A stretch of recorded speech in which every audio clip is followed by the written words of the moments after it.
The only reason the board president he sent this out is because we had that town hall. He was not responsive to the community. He was not responsive to the alumni, and he was not responsive to the parents.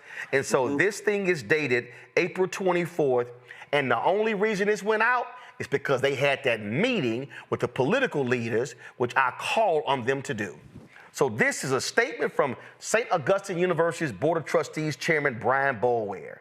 In light of the misinformation circulating through social media platforms, public forums, and recent media appearances, including the town hall hosted by Roland Martin, it is time to address these claims directly and restore clarity to the public narrative surrounding St. Augustine's University. Full stop. You were invited to the town hall. The president was invited to the town hall. Y'all were invited to this show. Y'all declined to come on this show. Y'all declined to come to the town hall. So don't you dare say there was misinformation that was spread when you and the interim president and every board member had an opportunity to speak truth about what was going on, but y'all declined to do so. I'll continue. The St. Augustine's University Board of Trustees has intentionally maintained silence in recent months, not out of avoidance, but out of a sense of responsibility. By choosing restraint over rhetoric, our silence was not indifference, it was strategy. We have focused on repairing broken systems, restoring operational integrity, and navigating sensitive financial and legal matters that require discretion rather than debate. Our priority has been to secure funding, stabilize operations, and ensure the long-term survival of this historic institution. Allow me to pause. The reason, Chairman Boulware, why this is some bullshit is because when Benedict was facing accreditation issues, the president came on this show. When Barbara Scotia, when they were facing accreditation issues, they came on this show. When Morris Brown leadership was facing issues, they came on the Tom Joyner Morning Show and they talked to the public about what was going on. At Talladega, when they had the issues with the president leaving, and when my frat brother came in there, Walter Kimbrough, not before they came on this show, he and the board chair had a live stream the previous week where they answered the questions directly for more than an hour from the news media and the public. They had financial issues. They made cutbacks, but they did not run. They did not hide. They did not sit here and be silent. They chose to speak up. But see, you didn't do that. You didn't show any leadership. And let's be real clear. The only reason you sent this out today is because we put the pressure on your ass to actually do it. Yes, sir. The current challenges facing St. Augustine's University did not arise overnight.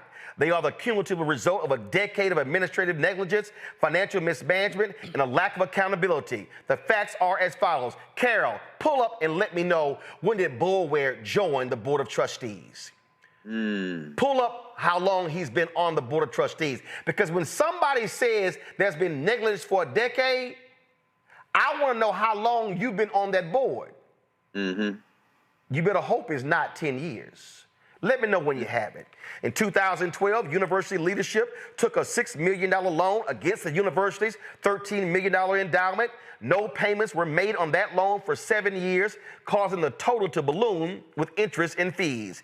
In November 2024, the loan was called by its creditor, resulting in a loss of $11 million from the endowment. In 2016, the university received several federal grants. Approximately 90% of those funds were misused or drawn down with fraudulent documentation, severely jeopardizing our credibility with government partners. Allow me to stop right there. Here's what I want to know, Chairman Boulware. If you actually had fraudulent documentation from federal grants, that means somebody broke the federal law. Did you or any Board of Trustees call the U.S. Attorney's Office? Did y'all call the Department of Justice? Because that is breaking federal law. If you use fraudulent documentation to obtain federal grants, that is no different than the people who had PPP loan fraud, and the people, and you know what, who I know? The person who used to drive my vehicle, the person who used to do security for us, his ass got convicted of PPP loan fraud.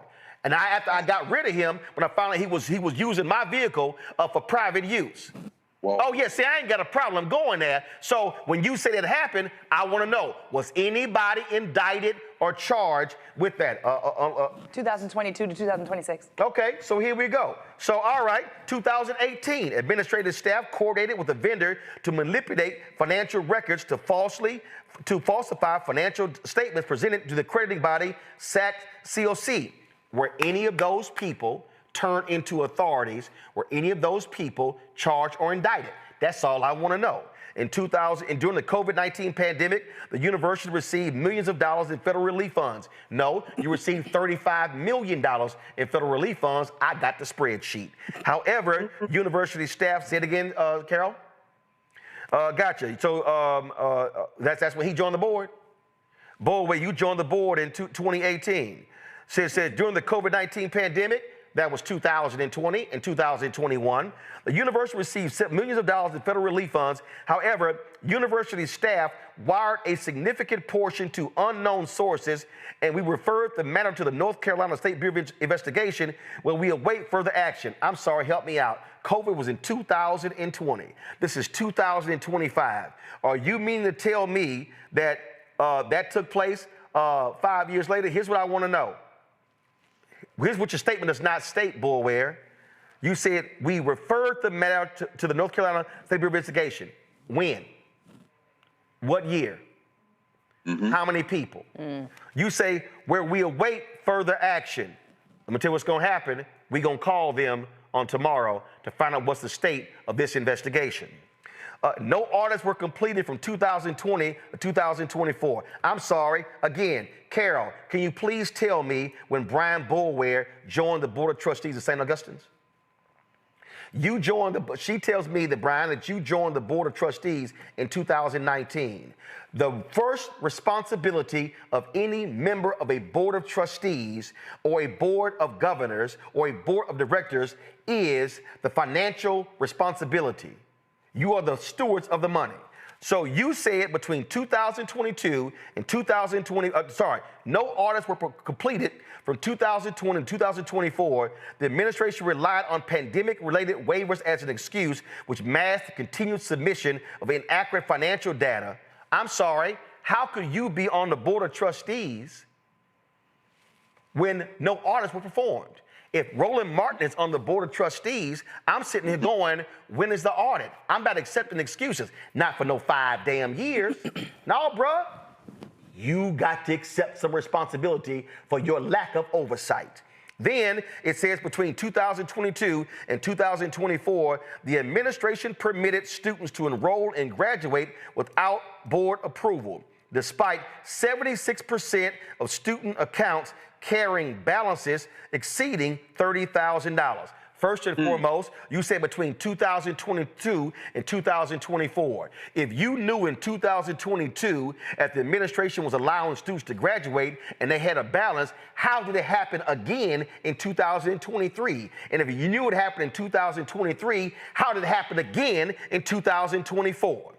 It says here, for 2020 to 2023, the administration did not pay any payroll taxes to the IRS. Despite meeting in person with the IRS during this time, the administration failed to notify the board of its critical liability information we discovered upon the termination of the previous president. I'm still not understanding this whole deal. If you are a member of the Board of Trustees and then you are seeing the documentation right here from the university, did you not have somebody double checking it? Is there a treasurer on the board? If you were sitting on the board, how could you allow, this is 2020, 2021, 2022, 2023, where they did not pay payroll taxes. That's 4 years.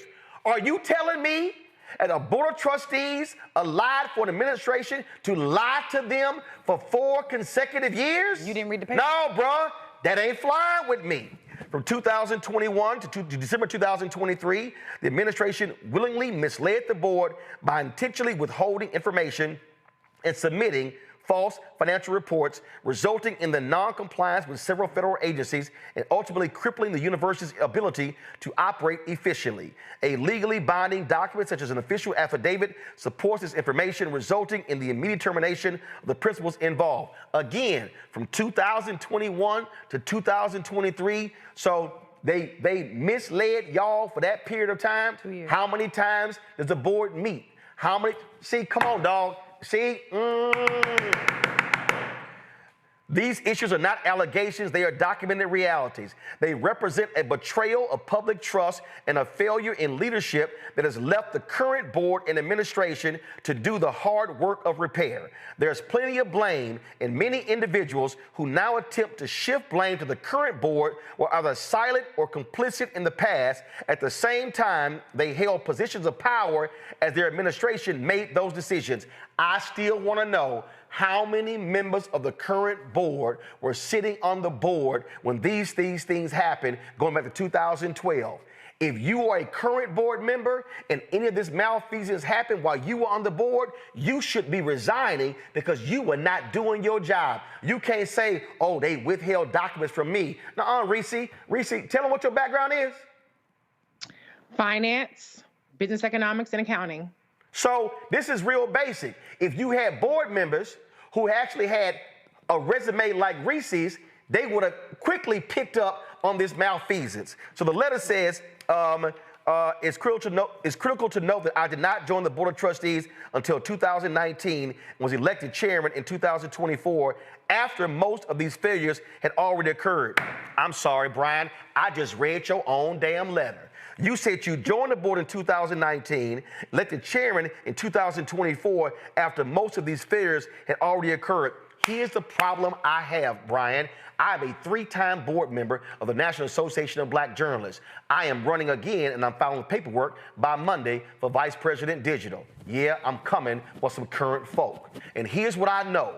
If I, as a member of the Board of Trustees, if there were some financial irregularities happening with the NABJ, I, as a member of the Board of Trustees, am responsible because I was not handling my duty. You can't sit here in a letter and say, I joined in 2019, became chairman in 2024, and in the same letter, you say no audits were done. Well, first of all, you can't say during the COVID-19 pandemic, significant portions of money, unknown sources. You were on the board. COVID didn't happen until 2020. No audits completed 2020 and 2024. You were on the board. Between 2022 and 2024, administration allowed people to graduate, hadn't paid their money. You were on the board. Come on, Doc.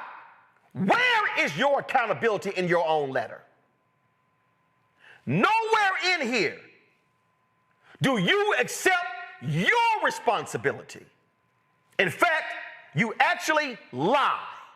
You literally say, it is critical to note that I did not join the Board of Trustees until 2019 and was elected chairman in 2024 after most of these failures had already occurred. Your own letter says that's a lie. Furthermore, over 70% of the current board members have only served within the last 18 months. Okay, let's do the math. Today is April 24th, 2025. That means if I go back 18 months, then a year from now it's April 2024, which means 18 months is October 2023. So why do I see things that happen in 2023 and 2024, meaning these irregularities happen when most of these board members were on the Board of Trustees? We were not present when the damage was done. We have accepted the responsibility of leading the recovery. Your own letter shows that is an absolute lie. You were present. You were present for 5 years. Bruh, I read your own words. I don't know you personally, but you can't put it in your own words and then say we were not present. We includes you. It ain't we. Nevertheless, our focus is not on finger pointing, it is on rebuilding. Then it goes in the spirit of the board in that spirit, the board and our interim president has taken unprecedented steps to reverse years of decline in less than 18 months and goes through all this sort of stuff. We understand the anger, fear, and frustration many of our community feel, blah, blah, blah, blah, blah. The board is fully committed to the future of St. Augustine University, to its students, faculty, staff, and alumni, blah, blah, blah, blah, blah. That's all great. I read most of the letter, but this is very simple. You were there. It happened on your watch. And when it happens on your watch and you didn't know, this is when you do the right thing and say, clearly, the board needs a new board chair. That's what leaders do. If this level of malfeasance and financial impropriety happened on a board of trustees, and I was on that board, and I didn't know, and I wasn't aware, and it led to these issues, I could not look the membership in their faces and say, I'm gonna be the one to help get us out of that problem. Not when you were blind when it happened. And what this tells me is that you did not have the full capacity to understand your role as a member of the Board of Trustees if you could not properly discern what was going on in the administration. This is not leadership. I know you thought releasing this letter somehow you thought was showing leadership. Actually, what you did, you actually exposed that it happened under your watch. Brian Boulware, you should do the responsible thing and resign, not only as chairman of the Board of Trustees of St. Augustine University, you should resign from the board altogether. And any board member that was on that board when any of this happened, at any period of time, they should all resign. The only way this situation gets resolved fully, fairly, and honestly is if the entire current board leaves. Your own statement exposes your lack of awareness and proper governance. It's time to go for the benefit of St. Augustine University, its students, its faculty, its staff, its alumni, for Raleigh, the state of North Carolina, and for HBCUs in this country. This is your own personal failure. Tiffany, Reese, Greg, thanks for being on today's show. We went long, but we appreciate it. Folks, Appreciate it. Thanks for having me. if y'all want to support what we do here, Roland Martin Unfiltered, y'all see how we roll. You see how we roll. We make no excuses. Hello, I'm Isaac Hayes III, founder and CEO of Fanbase. Listen to what I'm about to tell you. The window to invest in Fanbase is closing. We've raised over $10.6 million of our $17 million goal. That means there's room for less than 6,370 people to invest in Fanbase for the average amount. The minimum to invest in Fanbase right now is $399. That makes you an owner in Fanbase today. Go to startengine.com/fanbase to invest. Why? Because current social apps have taken advantage of users for far too long, with content suppression, shadow banning, harmful racist content, and no real tools for monetization and equity. Fanbase has over 1.4 million users and counting, allowing anyone to reach all their following and monetize their content from day one. Social media is the new TV, and whoever owns the apps that distribute that content have the opportunity to own potential billion-dollar companies. While big platforms with uncertain futures are failing to serve their users, Fanbase is stepping up to fill the gap. Don't wait until it's too late. Invest now, invest for yourself and your future. Go to startengine.com/fanbase and own the next generation of social media.